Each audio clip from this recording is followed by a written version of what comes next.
We've found microplastics in the human body, and now the question is, what do we do about it without losing our minds? Because if you've been online for more than 17 seconds, you've probably seen the vibe go from plastic in the ocean to we're all basically crunchy water bottles. Here's the longevity compass approach.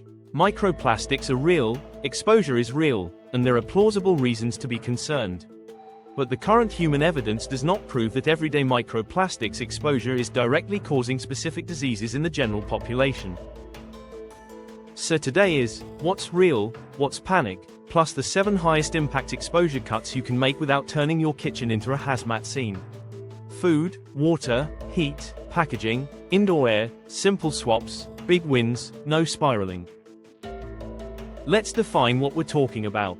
Microplastics are generally defined as plastic particles up to about 5 mm. Nanoplastics are even smaller, often below a micrometer, so small they become harder to measure cleanly and easier to accidentally contaminate in the lab. That's the first truth: detection is not the same as proven harm. Finding particles in water or tissue tells us exposure exists. It doesn't automatically tell us the dose that matters, which particles matter most, or what outcomes change when exposure drops. This is where the internet goes off the rails. A lot of viral claims jump straight from detected to we know exactly how dangerous it is. We don't. Some dramatic numbers, like the famous credit card a week claim, have even been called a miscalculation in physician-oriented reviews. So yes, this matters. But we're going to play it like adults: reasonable precaution, high-yield changes, and no apocalypse cosplay. Now, the study that made everyone pay attention. In 2024, a major human study reported micro and nanoplastics detected in carotid artery plaque removed during surgery. Polyethylene showed up in a large chunk of plaque samples, and some also had polyvinyl chloride. Then they followed people for about 3 years and found that the group whose plaques contained these plastics had a higher risk of a combined outcome like heart attack, stroke, or death. That's a huge headline, and it's the kind of study that moves the conversation from environmental issue to possible vascular relevance. But here's the responsible framing. It's an observational study in a specific, high-risk population that already had significant carotid disease. It shows an association, not proof that plastics caused the events. The correct takeaway is, this raises the stakes, and it increases the urgency for better research and better measurement. It does not mean microplastics are guaranteed to cause heart attacks in the average person. So what's real? Microplastics and nanoplastics are found in common exposure routes: water, food contact materials, and air. Organizations like the WHO have acknowledged their presence in tap and bottled drinking water, while emphasizing major uncertainty about health risks at current exposure levels. Food packaging is also real. A 2025 evidence map in a Nature Partner journal reviewed a large body of studies and concluded that normal use of plastic food contact articles can lead to migration of micro and nanoplastics into food or food simulants. That means it's not only seafood from polluted oceans. It's also what your food touches on the way to your mouth. Indoor air is real too. If you spend most of life indoors, you also spend most of life breathing indoor dust and fibers. That doesn't mean your couch is trying to end you.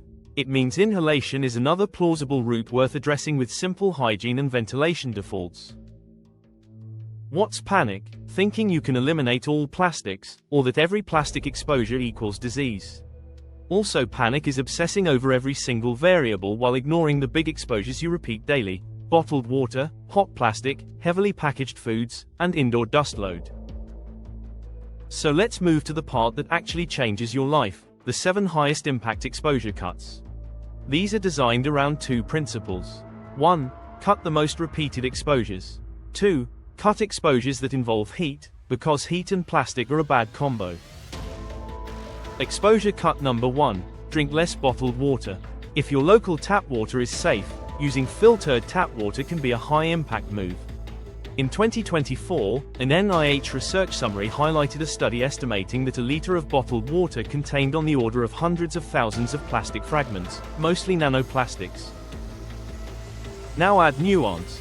If your tap water has known contamination issues, lead, PFAS, or infrastructure problems, the answer isn't blind faith in tap water. The answer is the right filter for your situation, or a safer source. But for many people, bottled water every day is an easy exposure lever to reduce. A reusable bottle plus a filter is boring, and boring is often the best longevity strategy. Exposure cut number 2. Never microwave food in plastic. This is probably the most memorable rule. Heat increases the likelihood of migration and leaching from plastic containers. You don't need to know the polymer type to win this. Just use glass or ceramic for reheating.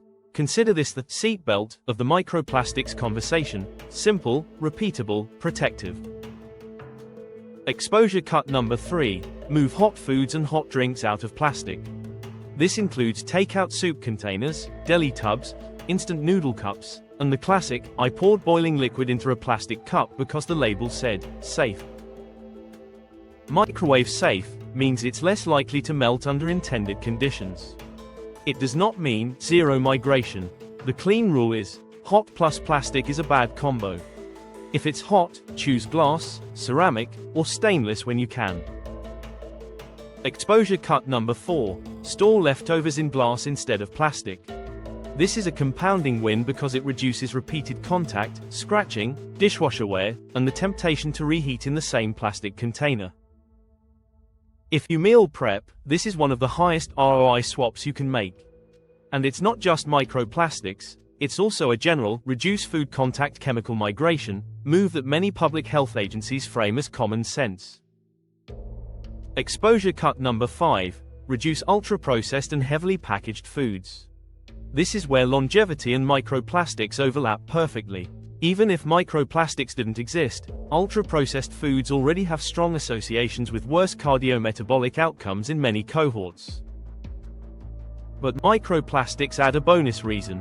A 2024 study looking at common protein foods found microplastics in most samples tested, and levels were higher in highly processed products compared with minimally processed versions.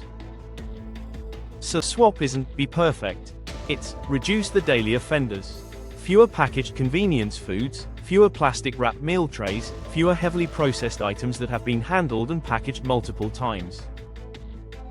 Exposure cut number 6. Swap plastic tea bags and some single-use drinkware. This is a sneaky one because people think tea is the healthiest thing they do all day, and then they steep boiling water in a plastic mesh bag like it's a science experiment.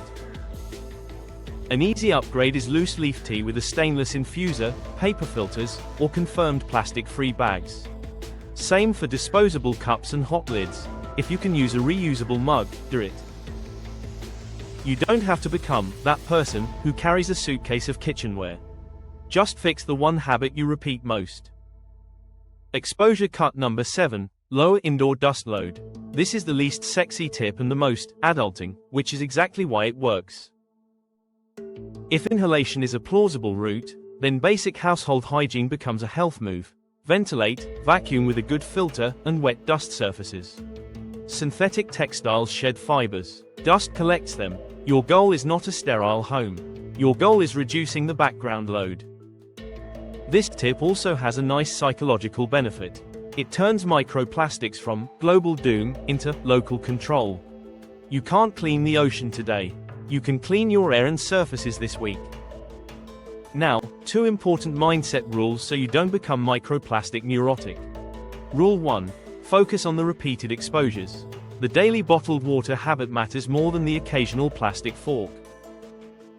Rule 2. Don't let microplastics distract you from the big longevity levers. Sleep, movement, nutrition quality, blood pressure, lipids, strength, those are still the heavy hitters. Microplastics fits the cumulative load model, not the one thing ruined your life model. So here's the calm ending. Microplastics are a real exposure issue and the human evidence is evolving. A 2024 plaque study raised legitimate concern by linking micro and nanoplastics in artery plaque with worse cardiovascular outcomes in a high-risk population, but it did not prove causation. The smartest move right now isn't panic. It's better defaults. Less bottled water, no hot plastic, more glass storage, less ultra-processed packaging, safer tea and drink habits, and lower indoor dust load. If this helped, hit like and subscribe. Check the description for tools and affiliate links that match today's episode, plus our Longevity Compass Amazon KDP book. And share this with the person who microwaves plastic every day and says, it's fine. Because yes, life is stressful enough. Your soup doesn't need to be another variable.